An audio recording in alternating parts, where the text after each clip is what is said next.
听到雅马哈时，你想到的是雅马哈乐器还是雅马哈机车呢？超广汽的雅马哈不仅会做乐器、机车，还跨足了居家用品、高尔夫、半导体，这么多种产品到底是怎么做到的？今天就让我们一起来认识一下科技树点超歪的雅马哈吧。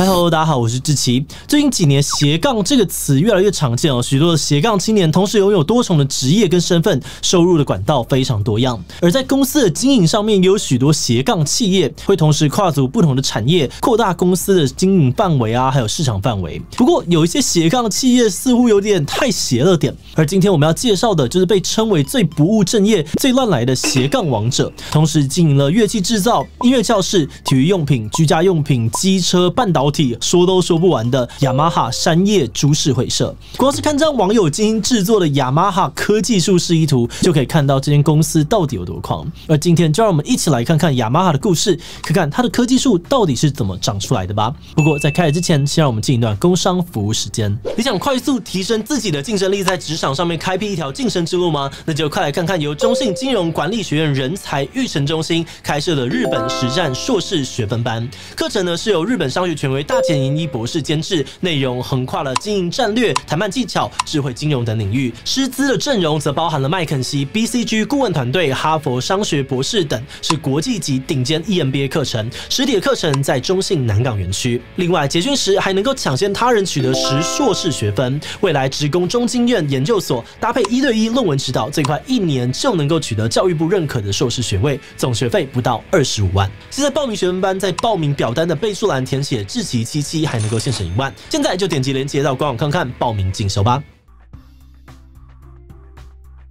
虽然说现在雅马哈经营的事业五花八门哦，但是他们最早其实是从维修开始起家的。1851年，雅马哈集团创办人山叶银男出生在日本的和歌山城。从小他受到父亲工作的影响哦，对于机械制作就很擅长。而在山叶银男20岁的时候，他到了长崎和英国人学习修理钟表，之后也开始修理起了医疗器材，从事器材维修的工作。1887年，山叶接到了一份任务，要去滨松小学校帮忙修理一台从美国进口的风琴。当时他才知道，这台风琴竟然要价45日元，相当于现在的100到200万日元。他掐指一算哦，心想，自己只要用3日元，其实就能够制作出一台风琴。他开始埋头研究，并在隔年研发出了第一台日本国产的风琴。不过，因为山叶没有乐理基础，制作出来的这台风琴音非常的不准，于是他又跑去了现在是东京大学音乐部的音乐学校，学习音乐理论知识，了解如何用音叉调音，而之后才又成功的制作出了第2台品质更好的风琴，受到了广大的好评。1897年，山叶把1891年成立的山叶乐器制造部改组为日本乐器制造株式会社，也就是后来的山叶株式会社的前身，并且采用山之音叉作为公司的象征。而这也是为什么我们现在看到的山叶机车 logo 是看似毫不相关的音叉哦。不过故事到这里，山叶只是从修理师傅变成乐器公司的老板而已，听起来还蛮正常的哦。那后来那些奇奇怪怪的产品到底又是怎么出现的呢？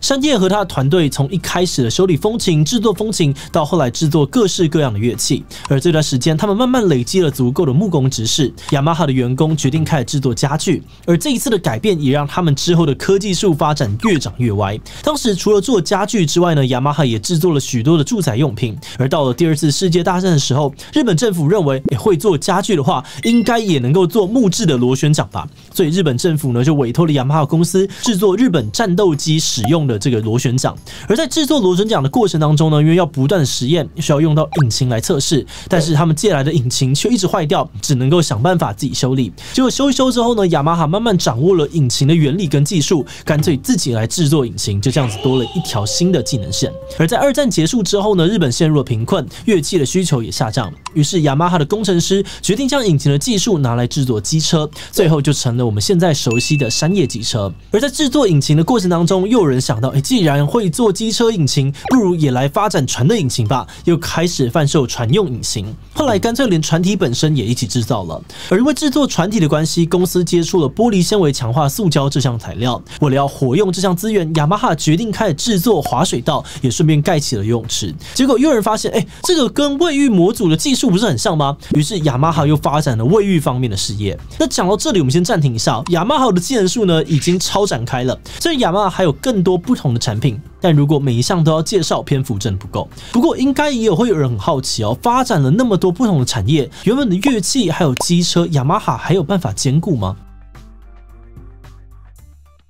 虽然说雅马哈其他事业蓬勃发展，但乐器制作、机车制作的老本行其实还是经营得很好，两者在国际市场上都有不错的评价。在乐器制作方面，雅马哈持续发展，除了各种乐器音响之外，后来也开设音乐教室，发展电子乐器，甚至呢还从电子乐器开始，渐渐衍生出了各种电子设备，像是处理器半导体、工业用机器人等等，连音乐软体都有插手。而至于商业机车呢，则开始发展像是雪橇摩托车或是高尔夫球车等等的支线。雅马哈这种分支再分支呢，可以说是多角化经营的代表之一。那虽然现在看起来好像有些产品关联性不大，但是呢，在回顾发展历程之后，才发现其实每一个产品都环环相扣。但是现在很多企业不是也都会采取多角化经营的策略吗？雅马哈真的有很特别吗？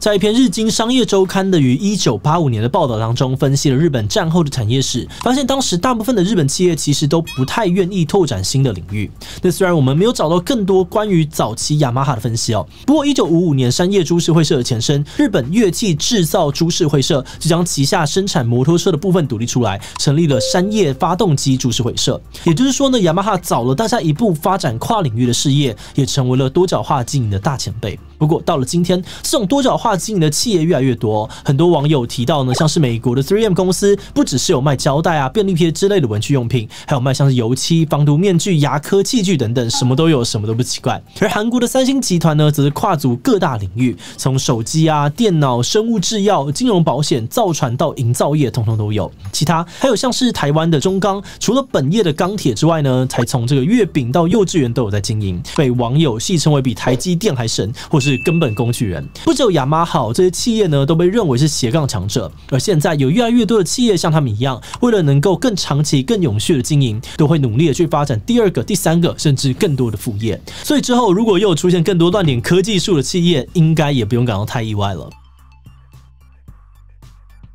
现在有好多的公司还有企业，因为副业做的都快要比本业还红，而被网友戏称这些公司被耽误了。像是台铁呢是被火车耽误的便当公司，或是 IKEA 呢是被家具耽误的美食公司等等。这些说法虽然只是乡民们拿来开玩笑的梗但背后也反映出大家对于这些公司的副业是相当满意的。那其实对于大部分的企业来说，从主业跨出去经营一个不熟悉的领域，都需要付出非常大的心力，也很容易失败。就像雅马哈，虽然前面讲到他们做了很多不同领域的产品，但也不是每个产品都有获得市场的青睐，甚至有不少产品最后还是以失败收场。不过我们觉得即使没有成功也没有关系，不断尝试的过程才是真正值得鼓励的精神。像雅马哈的发展过程一样，随时在想做了这个不如也来做那个，或是与其要用别人家的不如自己来做吧，这样子的想法带着雅马哈不断前进，尝试新的领域。或许这也是为什么他们可以成为百年企业，没有被时代淘汰的原因吧。那这一期就到这边最后想问大家，除了雅马哈之外，你觉得哪个公司也是乱点技能树的代表呢？ A. 拿玻里被披萨耽误的炸鸡店， B. 台铁呢被火车耽误的这个便当店， C. 暴雪娱乐被游戏耽误的动画公司。其他一定还有很多例子留言告诉我们吧。最后，如果你喜欢今天的影片，欢迎分享出去，让更多人知道雅马哈的超狂科技树。此外呢，也可以点击这个地方看台湾家乐福以及统一集团的故事。那么今天的志祺77就是没搞段落，我们就明晚再见喽。